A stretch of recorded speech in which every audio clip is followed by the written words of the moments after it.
This video is a demonstration of the Chicago/Diebold Marsh version number 2 time lock.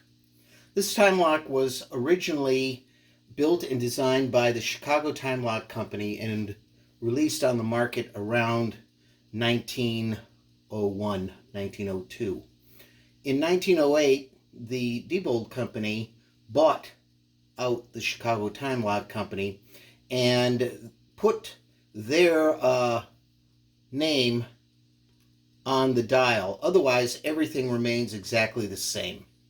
So this is really a demonstration of both time lock companies' time lock arming device. Now I have only one time lock installed, and again this is a Diebold tagged time lock, but otherwise exactly the same as a Chicago. And all the other accoutrements inside and so forth are all the same. This snubber bar is now in the off guard position, and you can see that the bolt here is in the off guard position because you are able to put your bolt work through the case. Now I'm going to wind up the time lock. So I'll now wind the time lock so as to put it off guard, and I'll try to keep my hand out of the way so you can see how it works on the snubber bar. Here's the pin on the snubber bar, and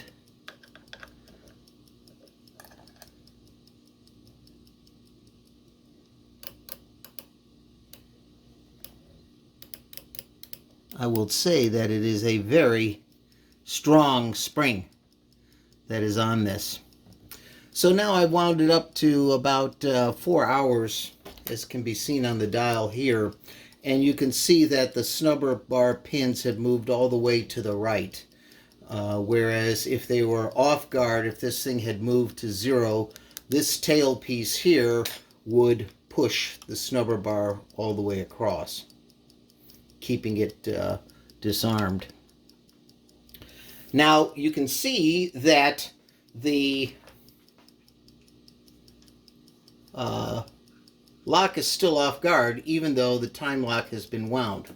What this is here, what this winding square here is really the arming device. So you can turn this,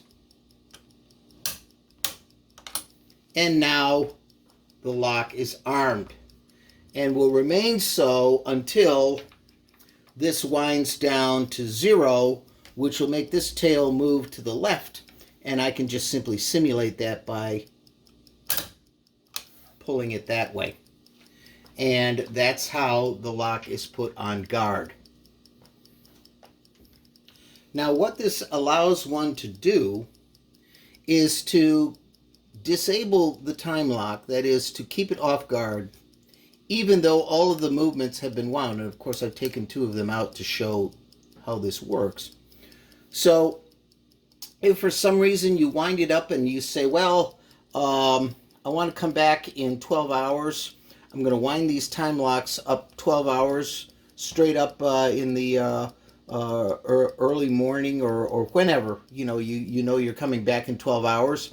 You can go ahead and do that and then go about your business during the day, and this thing can wind down as far as you'd like it to go, and you can stay a little bit later, or you can leave a little bit earlier. Either way, you can leave this off guard till you're ready to go, and then you just simply take this key and turn it.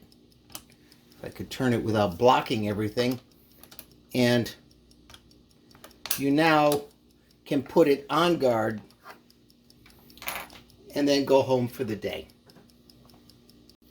And that completes the demonstration of the Chicago/Diebold time lock for the Marsh model number 2.